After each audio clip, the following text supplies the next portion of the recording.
আজি 38 দিন হৈ গ'ল জুবিনদাৰ আমাৰ মাজত নোহোৱাৰ আমি মহাবীৰ লাচিত খানৰ তৰফৰ পৰা এটাই দাবী জনাইছো যে জুবিনদাৰ যিটো সপোন আছিলে সোণাপুৰত 100 বিঘা মাটিত ফিল্ম চিটি নিৰ্মাণ কৰিবৰ কাৰণে তেখেতৰ এটা সপোন আছিলে আমি মহাবীৰ লাচিত খানৰ তৰফৰ পৰা এইটো দাবী জনাওঁ যে অসম চৰকাৰে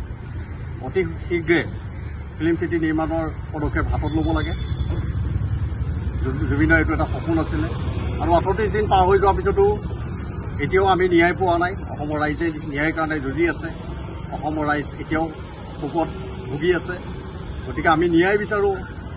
অহা 18 নৱেম্বৰৰ ভিতৰত জুবিনদাৰ ন্যায় দিব লাগে কাৰণ জুবিনদাৰ বাৰ্থডে আহি আছে 18 নৱেম্বৰ গতিকে আমি সময়সীমা নিৰ্ধাৰণ কৰি দিছোঁ 18 নৱেম্বৰৰ ভিতৰত জুবিনদাৰ ন্যায় পাব লাগিব আমি এটাই মাননীয় মুখ্যমন্ত্ৰী হিমন্ত বিশ্ব শৰ্মাৰ আগত আমি এটাই অনুৰোধ জনাওঁ আমি তেখেতক অনুৰোধ কৰিছোঁ যে যিকেইটা অসুৰে ঈশ্বৰ পুত্ৰ ভগৱান সদৃশ আমাৰ মৰমৰ হিয়া নামতো জুবিনদাক তেখেতসকলে বধ কৰিলে এই অসুৰকেইটাক হিমন্ত বিশ্ব শৰ্মা ডাঙৰীয়াই এই অসুৰকেইটাক বধ কৰিব লাগিব যদি অসুৰকেইটাক বধ কৰিব পাৰে হিমন্ত বিশ্ব শৰ্মাই জনাদি অনন্ত কাললৈকে অসমৰ ৰাইজৰ তেখেতক মনত ৰাখিব সন্মান কৰিব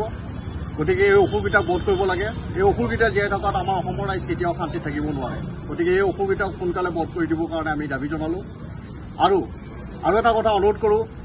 যে SIT তদন্ত যিখিনি কৰি আছে এই SIT তদন্তত এতিয়াও দুজন ব্যক্তি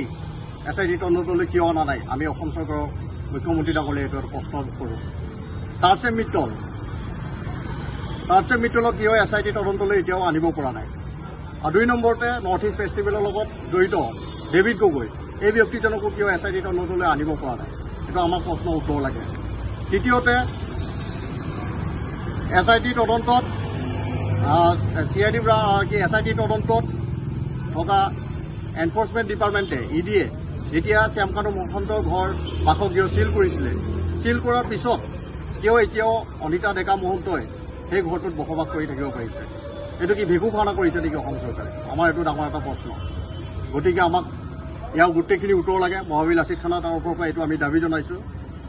গতিকে আমাক জুবিনদাক ন্যায় লাগিবই আমি জুবিনদাৰ ন্যায় নোপোৱালৈকে আমি শান্তি থাকিব নোৱাৰোঁ ধন্যবাদ জয় অসম জয় জুবিনদা যিকোনো খবৰৰ বাবে যোগাযোগ কৰক 7099017330 লগতে 7099017110 নম্বৰত